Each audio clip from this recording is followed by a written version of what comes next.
दोस्तों आज हम बिटकॉइन के बारे में जानेंगे और समझेंगे बिटकॉइन क्या है और कैसे ये काम करता है। दोस्तों पूरी वीडियो को मैंने 4 पार्ट में डिवाइड किया है ताकि समझने में थोड़ी आसानी हो।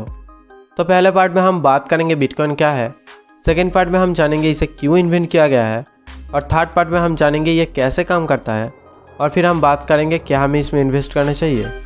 नमस्कार दोस्तों, आप देख रहे हैं इन्वेस्टोनॉमी। इन्वेस्टिंग को आसान भाषा में लोगों तक पहुंचाना हमारे चैनल का मोटो है। अगर आप इन्वेस्टिंग में इंटरेस्टेड है और इन्वेस्टिंग सीखना चाहते हैं तो चैनल को सब्सक्राइब करके बेल आइकन को प्रेस कर लीजिए ऐसे ही इन्वेस्टिंग से जुड़ा हुआ वीडियो सबसे पहले देखने के लिए। तो चलिए देख लेते हैं बिटकॉइन क्या होता है। दोस्तों बिटकॉइन का हम नॉर्मल करेंसी की तरह छू नहीं सकते क्योंकि बिटकॉइन एक डिजिटल करेंसी है। बिटकॉइन जनवरी 2009 में रिलीज हुई थी जिसे सतोशी नाकामोटो नाम के शख्स ने इन्वेंट किया है।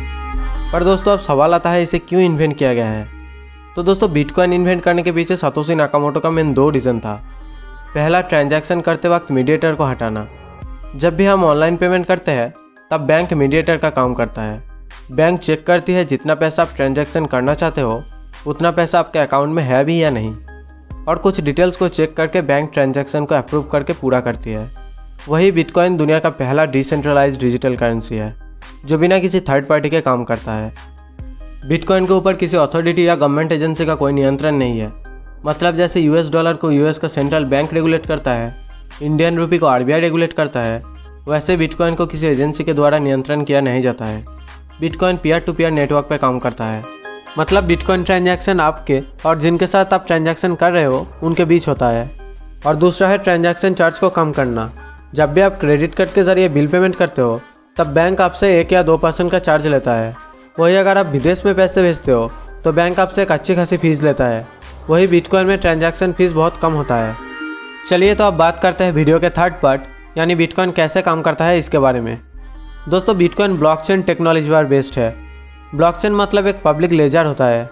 जैसे कोई बिजनेसमैन अपना सारा ट्रांजैक्शन का हिसाब किताब अपना खाता बही में रखता है, वैसे ही बिटकॉइन का जितनी भी ट्रांजैक्शन होता है वो ब्लॉकचेन पे रहता है। बिटकॉइन के ब्लॉकचेन में आपको सबसे पहले ट्रांजैक्शन से लेकर अभी रिसेंटली जो ट्रांजैक्शन हुआ है वो सारे देखने मिलते हैं। अपना खाता बही में न्यू ट्रांजैक्शन ऐड करने का काम वो बिजनेसमैन खुद करता है या उसके एम्प्लॉय करते हैं। वही ब्लॉकचेन में न्यू ट्रांजैक्शन ऐड करने का काम माइनर्स करते हैं। साथ ही साथ वो ब्लॉकचेन या पब्लिक लेजर को मेंटेन भी करते हैं, जिसके बदले में उन्हें रिवार्ड्स में बिटकॉइन और ट्रांजैक्शन फीस मिलते हैं।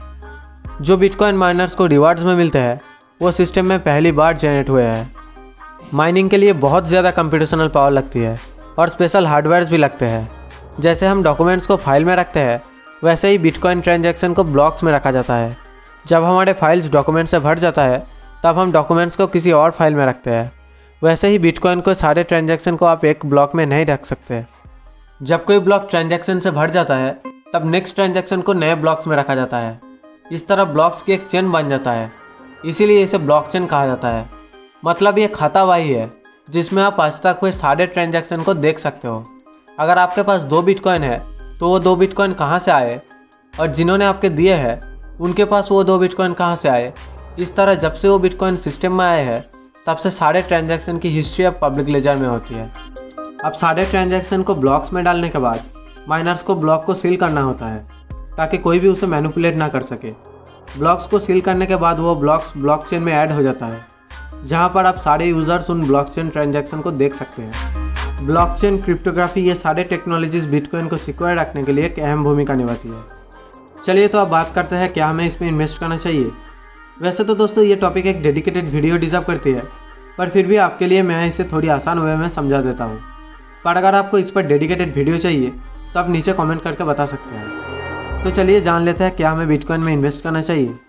दोस्तों जहाँ दुनिया के कुछ लोग इसे यूजलेस मान रहे हैं, जैसे वारेन बफेट, राकेश झुंझुनवाला, नसीब तालेब, जो कहते हैं इसकी वैल्यू 0 होनी चाहिए, वही कुछ लोग इसे सपोर्ट कर रहे हैं, जैसे Elon Musk, Richard Branson, Naval Ravikant, जो कहते हैं क्रिप्टो करेंसी फ्यूचर होने वाली है। तो हम ये गारंटी के साथ नहीं कह सकते कि बिटकॉइन की प्राइस इन फ्यूचर भी इंक्रीज़ होगी। तो इसीलिए अगर आपको कोई भी आइडिया नहीं है कि ये कैसे काम करती है, पर फिर भी आपको इन्वेस्ट करना है ताकि फ्यूचर में अगर ये और ज़्यादा ग्रो करे तो आपको रिग्रेट ना करना पड़े, तो आपका पोर्टफोलियो का 1-2% इसमें इन्वेस्ट कर सकते हैं। मतलब उतना ही पैसा इसमें इन्वेस्ट करें जितना आप लूज़ कर सकते हो, ताकि फ्यूचर में अगर इसका प्राइस बढ़ता है तो आप इसमें पार्टिसिपेट कर सकते हो। और अगर लॉस भी होता है तो आपका फिनेंशियल कंडीशन पे उतना फ़र्क नहीं पड़ेगा। और अगर आपके पास 1 लाख रुपए है और आप उसमें से आधा % बिटकॉइन में इन्वेस्ट करते हो ये सोच के कि ये जल्दी ग्रो होगा, तो आप रिस्क ले रहे हो। इसीलिए आप उतना ही इन्वेस्ट करो जितना आप लूज़ कर सकते हो। 2018 में RBI ने बिटकॉइन को कम्प्लीटली बैन कर दिया था, लेकिन अभी इन्होंने ये बैन लिफ्ट कर दिया है। मतलब अभी आप इंडिया में बिटकॉइन खरीद सकते हो। तो बस दोस्तों, आज के वीडियो में इतना ही। आज हमने जाना बिटकॉइन क्या है, इसे क्यों इन्वेंट किया गया है, ये कैसे काम करता है और क्या हमें इसमें इन्वेस्ट करना चाहिए। तो दोस्तों, मैं आशा करता हूँ आपको आज का कॉन्सेप्ट क्लियर हुआ होगा। और किस टॉपिक पे वीडियो चाहिए आप मुझे कमेंट करके बता सकते हैं। वीडियो को लाइक करें और शेयर करें आपको उन दोस्तों को जो कंपाउंडिंग के पावर को समझते हैं। दोस्तों, मैं आगे भी स्टॉक मार्केट और म्यूचुअल फंड से जुड़ा हुआ वीडियो लाता रहूँगा, तो आप चैनल को सब्सक्राइब करके बेल आइकन को प्रेस कर लीजिए ऐसे ही इन्वेस्टिंग से जुड़ा हुआ वीडियो सबसे पहले देखने के लिए। Thank you.